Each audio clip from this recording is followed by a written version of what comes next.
It is finally back. Alice in Borderland is here. Season 2. We had to wait over 2 years to get Season 2, but it's back, and we're back here on Fog Entertainment to review it. Now, a lot of people will ridicule and criticise this series and say that it ripped off Squid Game, but how can that be when this came before Squid Game, and it is actually based on, like, source material that was actually written before Squid Game was even a fucking thought process? What's your opinion on that?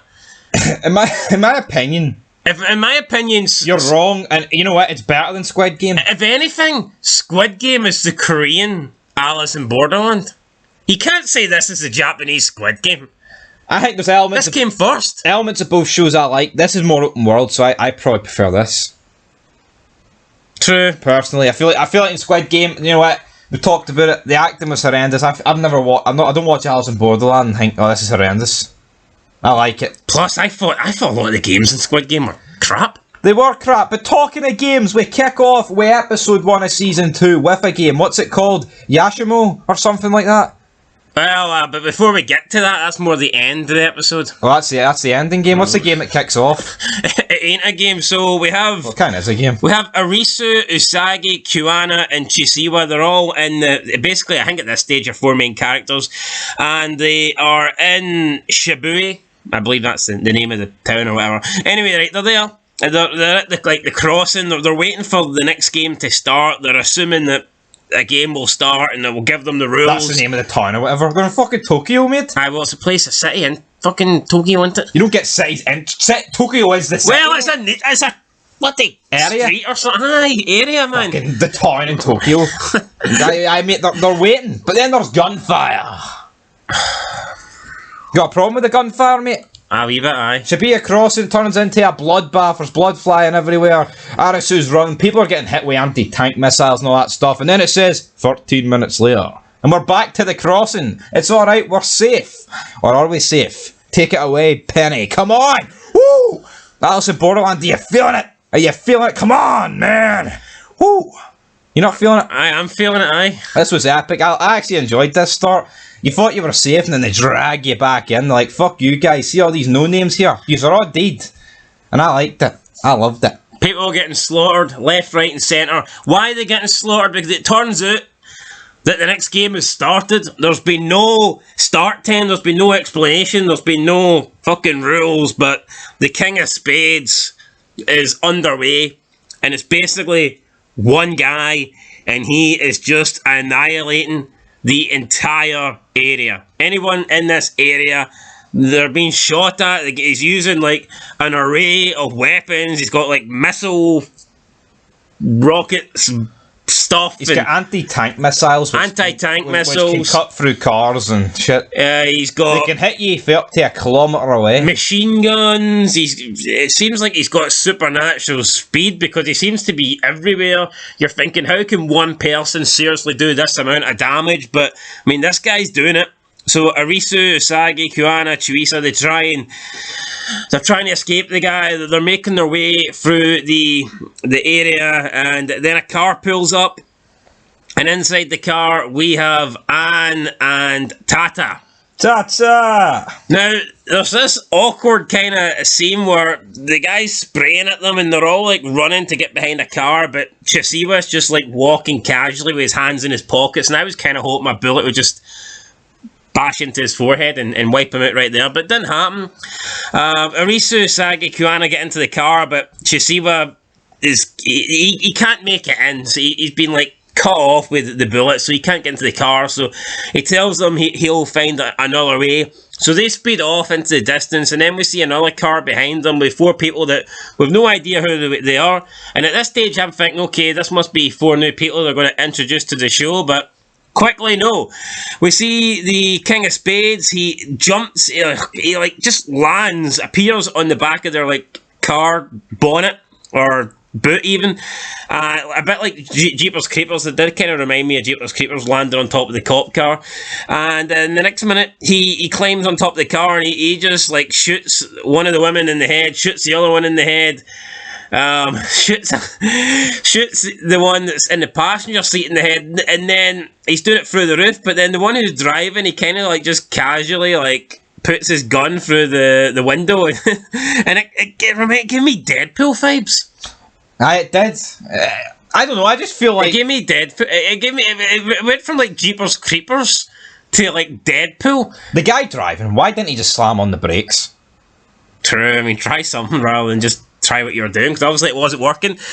And then this guy starts climbing into the car, and then he chases down our core crew, and he's like spraying at them. Tata is driving, but he's a shit driver, so Anne like tells him to move over, and she hops like over, and she starts driving. And then meanwhile, the King of Spades is still in the car behind, but it's weird because he's fucking dead. He's like literally driving with 4 dead bodies in this car. And they're kind of like blocking his path, so he's like trying to shoot, but the dead bodies are like getting in his way. Then we get like a really good car chase, lots of shooting, lots of car chase, and Anne like does a 180 spin and momentarily loses him, but he catches back up pretty quickly. And then there's like a big massive crash, people crossing the road, bunch of idiots crossing the road, not looking where they're going, kind of causes a crash. King of Spades then, he crashes too. He gets he actually just runs them over. I mean, he does good. Those the opening 20 minutes. Can we just address the fact, like, how did none of these people get shot? It is a bit unrealistic in that regard. Like, that entire car gets wiped out. He pulls alongside these and sprays it down with an assault rifle, and not one of them has a flash. Yeah, but is that not nitpicking? Because do we not need to be honest? And like, if you look at every single show, the main characters all have plot armor. Yeah, I mean, they do. I agree, but is there people in this car that have warranted that plot armor?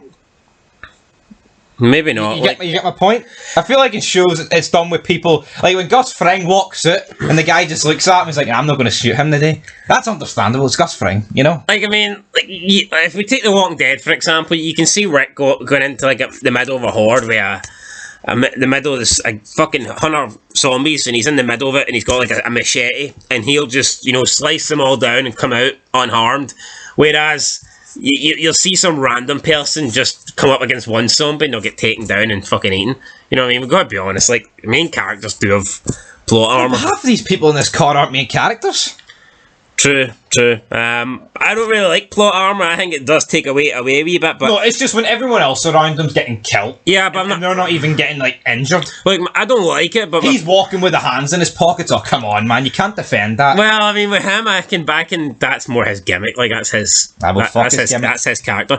Well, like, no, I don't like plot armor. I do think it's a bit dumb that this guy like unloaded how many rounds, like, and the car just absorbed it all, and no one inside got shot. But I mean, I'm not going to criticise the show for that, because that happens in every single show. To that level, though. Oh, come on. How many times in Sons of Anarchy, man, are they getting shot at, like, when they're on their bikes? They do not get sprayed up this much. I mean, seeing every show, correct me if I'm wrong, but I'm pretty sure Bobby gets shot in the shoulder. Like Jack, hold on, Jack's was never shot after episode 1. So, I mean, that just tells you that... That doesn't mean... It's not like a situation like this. How's it not plot armor, though? The fact he never gets shot, come on. Look at the amount of scenarios and situations he gets himself into. But he gets caught, he gets kidnapped, he gets fucking, like, assaulted, he gets... kidnapped's not really the right word when you're a grown man, like, but he gets captured. You get gang-napped. Anyway, right, back to Alice in Borderland, right? So they managed to like sneak into this. I don't know if it's like an apartment compound or whatever, but they sneak into like they sneak into this apartment. And they decided to split up. Arisu and Usagi go and look for food, while Kuina and Tata go and look for a new car, a new transport, and gets split up. I can't remember how, but she gets cut off. Do you think it's basically just this guy shooting? She can't really escape with them. She just fucks off. Yeah, so she makes a run for it. During this, we get some flashbacks. We see Arisu eating noodles with his friends at the start. Kurabi and what's the other guy called? Narabi? Is it not Narabi? No, Narabi's the burnt dude. Fuck, so there's a guy called Kurabi and there's a guy called Narabi? No, the guy with the blonde hair. Isn't it Kurabi? Kurabi. So what's the other guy? The nerdy looking guy? Shota? Shota. It's Shota! No, Shota, no! No one's been shot in this episode. Well, they've been shot at, like, just not shot at. Anyway. Shit at. So, they get this reminds him of eating noodles with his friends. It kind of makes him sad, but at the same time, he's like, "No, need to get these noodles." And it's like, come on, it's Japan. What else? They're gonna fucking eat? Like, it's all they've got. And then like what's her name? The Usagi. She's marking it a bit. I want it to be a cashier. I mean, could you imagine working that? Minimum wage. What the fuck are you on? Out of all the jobs and careers you could possibly want, I want it to be a cashier in a supermarket where I get. Well, the only thing I would say is, right, see in Japan, such a nice country, you probably, I mean, someone, you serve someone, they probably bow down and like, thank you very much. No, but whereas in, the UK, like, you get just treated like shit, spat at, you name it, you get it. Like, so, I mean, being a cashier in Japan's probably not that bad, but it's still... I mean, you don't get rude... I would imagine you don't get, like, rude customers and stuff, but it's still not something you'd aspire to be, is it? Yeah, absolutely not. Oh, I'm gutted that I'm no longer in the real world because my dream of being a cashier is gone out the window. Then she talks about how she was suicidal in the real world because she wasn't a cashier. And yeah, basically, I think I don't know, did her dad kill herself? I mean, it's been kind of hinted at, but I don't think we have any real proof that her dad committed suicide. The press were, I don't know, pressurising him, to making him feel guilty, making up lies about him. And did he take his own life? Maybe. Don't really care, be her. Is she going to take her own life? Hopefully. Well, then we get Kuina and Tata. They find a car. Kuina's talking about how Tata feels uncomfortable or whatever because she like walks off him. It's like, what's wrong? You've never had a hot girl on your arm, and this guy doesn't really seem to care. He's more bored about the curves and the bodywork of the car, which seems to like annoy her a wee bit. But anyway, they find a car. What did you make of the car? It's a pretty good car. He's a mechanic, like, he knew what he was going for and he wanted it and he got it. So. He picked a nice car, right? But this car would suck because it had no roof. Open top. And it was very open. And surely if you were in a situation where this King of Spades is coming at you again, you would want like a Jeep or something with a bit more protection. Exactly. Try and find an armoured vehicle or something Another plot hole. Or something a bit more bulky. This guy's literally finds like a convertible. Open top car. I mean, come on. See if this guy's spraying that amount of bullets and you're running about in an open top car. I mean, so like he didn't pick the best. It would be like one of these. It'd be like one of the women. Oh, we need new footwear, and they go and pick a pair of heels or something. It's not really. It's not practical. But here, I mean, he's probably going to die soon anyway. So let's get down to the docks. He's probably going to die soon. So I mean, tattoo. Big tattoo. Hopefully he can stay alive. But if he doesn't, then at least he got to drive a nice car. So they decide that they can't really survive against the King of Spades. So they're going to try a different game. They figure if they leave this area, then the King of Spades won't follow them. Which is, I guess, is maybe true. We don't know that for sure. But if you see that big... I mean, look how big the city is, though. Yeah, but he only really seems to go where the thing's flying. The only problem is that seems to move. And he seems to move with it. I wonder if there's like a radius. But in the game, when he was chasing them in the car, it was like all different. It wasn't like he was... But I wonder if he can only move a certain diameter. Like, I wonder if there's a certain point. Maybe he's got like a laser thing on him and he can't leave. You know the way they can't leave like the game arena? Probably is. Maybe there's like certain places you just can't go. Maybe. Now, that doesn't get explained to us here, but they basically decide that if they leave this area and go and try another game, that he can't interfere in another game because the game masters, Arisu says that game masters don't like other developers interfering with their games. He came to the conclusion that if they join another game, the King of Spades can't follow them and disrupt that game. It just sounded very nerdy. It did sound nerdy, but it sounded smart. It did. And Arisu is kind of smart. Arisu's the only guy's name I know, so he must be alright. Who would you say is the smartest person in this show? Arisu. The second smartest. Naked guy coming up. So not Chishiya, no? No. Well, he's alright. Like, I'd say he's just more of a fucking weirdo. He seems to figure things out. So they get to the docks and they approach the... What game was this? I believe it was a Jack game. It was a Jack. Jack of Hearts? No, it wasn't Jack of Hearts. Jack of Spades, was it not? I'll tell you right here, right Jack of Clubs? I think it was, yes. It's a team game, Jack of Clubs. It was. So they get to the Jack of Clubs and there's like wristbands on the table Now it says you need 5 players, but there's only 4 wristbands, so they're trying to figure it out. Obviously, it's pretty simple. Someone's already there.